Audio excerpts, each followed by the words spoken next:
Hi everyone, नमस्ते म उत्सव शिवकटी ल्याटेक्सको नेपाली ट्युटोरियलमा तपाईहरुलाई स्वागत छ। हामी ल्याटेक्समा टेबलको फर्मेटिङको बारेमा सिक्दैछौँ र आज भने हामी ल्याटेक्समा टेबल बनाउँदाखेरि हामीसँग भएको एक्सेलमा भएको जुन साइन्टिफिक डाटा सिटहरु हुन्छ तिनीहरुलाई डाइरेक्टली एक्सेलबाट ल्याएर कपी पेस्ट गर्दाखेरि ल्याटेक्समा कसरी टेबलमा बस्छ भन्ने बारेमा सिक्दैछौँ। त्यसको लागि मैले यहाँनेरि ल्याटेक्स खोलेको छु र यहाँनेरि मेरो एक्सेल सिटमा भएको डाटा खोल्दै छु। अब म यो दुईटा टेबलको बीचमा फेरि टेबल एड गर्छु। टेबलको कोड त्यही नै हुन्छ \begin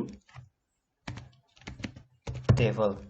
सो यदि भएपछि बिगिन टेबल भएपछि लास्ट एक्जाम्पलमा तपाईले हेर्नु भएको होला एउटा टेबल माथि थियो एउटा टेबल तल थियो, त्यही भएर त्यो नहोस् भनेर हामी यहाँनेरि here अथवा h कमान्ड युज गर्दै छौं। दैट मीन्स यो टेबल सकिने बित्तिकै हाम्रो अर्को टेबल स्टार्ट हुन्छ। त्यसैगरी फेरि बिगिन टेबुलर। सो बिगिन टेबुलरबाट हामीले हाम्रो टेबलको फर्मेटिङ गर्छौं। अब यहाँनेरि यो ब्र्याकेट युज गर्छौं कर्ली ब्र्याकेट र चेक गर्छौं। जस्तै यहाँनेरि तीनटा थियो, सो तीनटा युज गरेको छौं। अब यहाँनेरि एउटा दुईटा तीनटा चारवटा पाँचवटा छवटा सातवटा र आठवटा हामीलाई ठाउँ चाहिन्छ। अब यो र यो एउटै हो इन्टु 10⁻6 हो र यो एउटै हो इन्टु 10⁻24। त्यही भएर इन्टु 10⁻16 चाहिँ इन्टु 10⁻24 छ। सो एउटा दुईटा तीनवटा चारवटा पाँचवटा छवटा टेबलको कलम्स हामी बनाउँछौं। त्यसको लागि फर्स्टमा एउटा लाइन तान्छु म। अब त्यसपछि एउटा भयो, जस्तै म यहाँनेरि जे गर्दा पनि हुन्छ। यहाँनेरि म 1 लेख्छु, त्यसपछि अथवा सी लेख्छु, कलम भनेपछि सी भयो। 1 2 लेख्दा पनि भयो। त्यसपछि सी सेकेन्ड कलम, त्यसपछि सी थर्ड कलम, त्यसपछि सी फोर्थ कलम, त्यसपछि सी फिफ्थ कलम र सी सिक्स्थ कलम। छवटा कलम छ भनेर हामीले यहाँनेरि दिएको छौं। अब यहाँ पर्सेन्ट लेखेर हामीले 6 कलम्स भनेर लेख्न पनि सक्छौं। हामीले यसरी पर्सेन्ट लेखेर हामीले केही ट्याग अथवा कमेन्ट एड गरिराख्यौं भने हामीलाई नै सजिलो हुन्छ। अब यसको तलपट्टि टेबलको फर्मेट बनेको छ। त्यसपछि एउटा लाइन तानौं। सो h लाइन युज गरिसकेपछि हामीले यहाँनेरि हाम्रो टेबलको डाटाहरु इन्टर गर्नुपर्ने हुन्छ।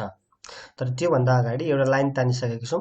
सो माथिपट्टिको लाइन भयो चाहिँ टेबलको फर्मेटको माथिपट्टिको लाइन। अब त्यहाँ भन्दा तल्लोपट्टिमा यो जुन छ नि डाटा हाम्रो टेबल कलमको हेड अथवा कलमको नाम भनौं त्यो लेख्नुपर्ने हुन्छ। त्यसको लागि म टेक्स्ट bf युज गर्छु।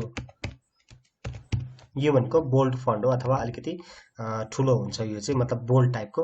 सो यसको बीचमा म यतिलाई म कपी गरेर राख्छु सो दैट मैले अर्कोमा पनि पेस्ट गर्न सकौं इजिली। ओके, सो यसको बीचमा मेरो फर्स्ट डाटा सेटको डी मिनिमम छ। सो डी स्मल ब्र्याकेटमा मिनिमम। त्यसपछि म नेक्स्ट भ्यालुमा जानको लागि मैले एन्ड युज गर्नुपर्ने हुन्छ अथवा नेक्स्ट बक्समा जानको लागि मैले एन्ड युज गर्नुपर्ने हुन्छ। अब सेकेन्डको म फेरि फ्लक्स युज गर्छु, यता हेर्दै यसको हेडिङ भनौं। त्यसपछि म फेरि एन्ड युज गर्छु। त्यसपछि फेरि नेक्स्ट क्यापिटल टी, यो पार्सेकमा छ पीसी डिस्टेन्स भनौं अथवा के हो। ओके, त्यसपछि फेरि नेक्स्ट टेम्परेचर छ, म एन्ड युज गर्छु so that I can go in next box. त्यसपछि म क्यापिटल टी युज गर्छु। त्यसपछि फेरि एन्ड युज गर्छु। त्यसपछि फेरि बी म्युटी छ। सो यहाँनेरि ओके नो होला सायद त्यो no T. Okay B no T. So अब यो यसमा मैले यसलाई म्याथ मोडमा हाल्नुपर्ने हुन्छ। So let's go to math mode if it works. Yeah it works. So math मोडमा हालेँ। त्यसपछि फेरि एन्ड युज गर्छु। अब यो चाहिँ इन्टु 10 टु द पावर मा छ। So I am not using it right now, पछि त्यो गर्न मिल्यो।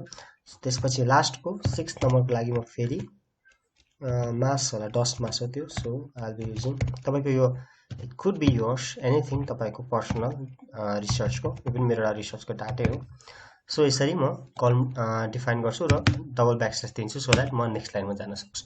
यो माथिको हेडिङ फ्लो, त्यसपछि म फेरि h लाइन युज गर्छु सो दैट एउटा लाइन युज गरियो। अब त्यसको तलपट्टि यो डाटाहरु मैले ल्याएर कपी पेस्ट गर्नुपर्ने हुन्छ। त्यसको लागि म पहिला डाटालाई रेडी गराउँछु। यो दुईटा डाटा मैले युज गर्दै छु, त्यही भएर म यो ओके, सो यो दुईटा डाटा युज गरौँ अहिलेको लागि। त्यही भएर यो अरु जुन दुईटा डाटा छ नि यसलाई म डिलिट गरिदिन्छु अनि यो अर्को यो दुईटै डाटालाई म डिलिट गरिदिन्छु। अब प्रत्येक कलम पछि म एउटा कलम एड गर्दै जान्छु। इन्सर्ट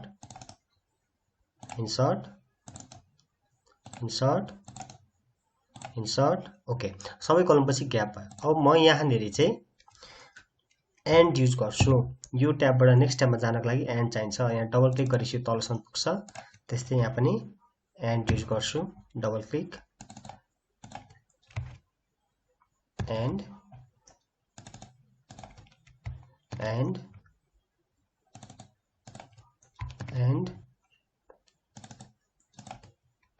अब यो लास्टमा चाहिँ मैले डबल ब्याकस्ल्यास युज गर्छु, किनभने यो डबल ब्याकस्ल्यास युज गरेपछि अब त्यो नेक्स्ट लाइनमा जान्छ। अब मसँग भएको डाटालाई म कपी गर्छु। यति डाटालाई मात्रै माथिको हेडिङ मैले लेखिसकेको छ, त्यही भएर यति डाटालाई मात्रै कपी गर्छु र ल्याटेक्समा गएर पेस्ट गरिदिन्छु। त्यसपछि म एउटा लाइन तान्छु, सो म त्यहाँनिर एच लाइन लेख्छु। अब इन टेबुलर पछि म क्याप्सन लेख्न सक्छु। क्याप्सन यसलाई म टेबल टाइप न्यू अथवा सेकेन्ड लेख्छु, सो द्याट मैले किनभने बिचमा राखेको छु यो सेकेन्ड लेख्छु। अब यसलाई रन गरेर हेरौँ कति मिस्टेक छ भने we can check that mistake. But yeah table is perfect. यसमा टेबल टाइप सेकेन्ड आएको छ। यहाँ हेर्नुहोस् है, यो टेबल 1 क्याप्सन दिएको 1 हो, यो टेबल 2 उसेल दिएको टेबल टाइप सेकेन्ड छ। तर हाम्रो यो नेक्स्ट टेबल तल कहाँ गएको छ यसलाई पनि हामी माथि नै लगौँ। सो द्याट म सोर्स कोडमा गएर बिगिन टेबलमा म त्यहाँनेरि एच युज गर्छु, एच एक्सक्लेमेटरी, सो द्याट हाम्रो तीनटै टेबल सायद एउटै पेजमा जान्छ। यस, तीनटै टेबल भएको छ। अब यो मैले लास्ट टाइम सेकेन्ड टाइम बनाएको थिएँ, त्यही भएर टेबल सेकेन्ड फर्मेट राखेको थियौँ। अब यो चाहिँ टेबल 3 मा गएको छ अटोमेटिकल्ली, किनभने यो बिचमा हामीले नयाँ टेबल एड गरेको छौँ। त्यही भएर म यसलाई फेरि गएर थर्ड फर्मेटमा चेन्ज गर्छु।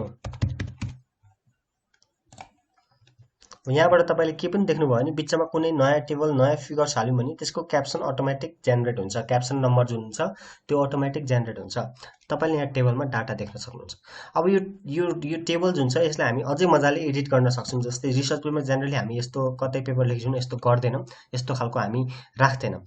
सो म त्यसको लागि अलिकति यसमा चेन्ज ल्याउने प्रयास गर्छु।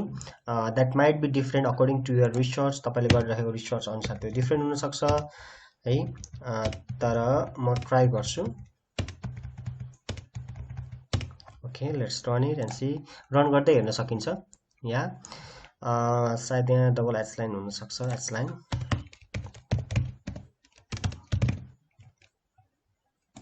कस्तो हुँदैछ भनेर हामी हेरिराख्न सक्छौँ। र लास्टमा पनि सायद डबल एच लाइन हुन्छ। यो चाहिँ तपाईँको आफ्नो रिसर्चको फर्मेट अनुसार हुन्छ। Okay, this could be one. I think caption can be in italic kind of thing, but I don't know it supports or not. I really don't know. Let's see. Yeah, so यो चाहिँ इटालिकमा हुन्छ। यो क्याप्सनको पनि हामीले change गर्न सक्छौँ। माथि code जुन हाम्रो सोर्स कोड मेन पेजमा हामीले प्याकेजमै युज गरेर क्याप्सन कुनमा राख्ने भनेर गर्न सक्छौँ। सो जेनरली यस्तो हुन्छ। यहाँनिर अलिकति स्पेस दिउँ, त्यसको लागि म अर्को कोड युज गर्छु, एच स्पेस, र त्यहाँनिर म 0.5 सेन्टिमिटर दिन्छु, सो द्याट यो पछि अलिकति ग्याप आओस्। So I can't see any gap. Okay, यहाँनिर ग्याप आएको छ, अगाडि ग्याप आएको छ। So this is not working over here. Let's work it over here if it works. Okay, it's not working, so we can use other. Okay, यो हाम्रो छ। यहाँनिर म यसो गरेर टेबल चल्दैन। So what I can do, another जुक्ति लाउन सकिन्छ यहाँनिर